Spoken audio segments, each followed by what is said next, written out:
पंहिंजे दर्दनि पंहिंजे सूरनि जी कंहिंसां ॻाल्हि कजे, कंहिंखे दान ॾिजे।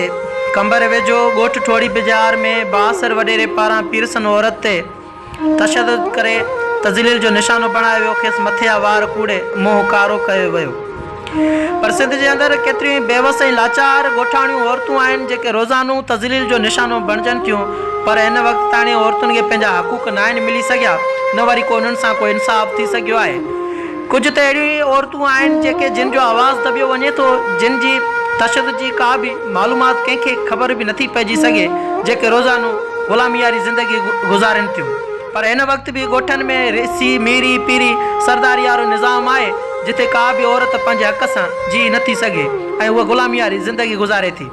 पर हिन वक़्तु बि सिंध जे अंदरि अदालतूं ऐं हिन मुल्क जो कानून उहा अलाए छो ख़ामोश आहे, जेको औरतुनि खे हिन वक़्तु ताणी हक़ूक़ न आहे ॾियाराए सघियो।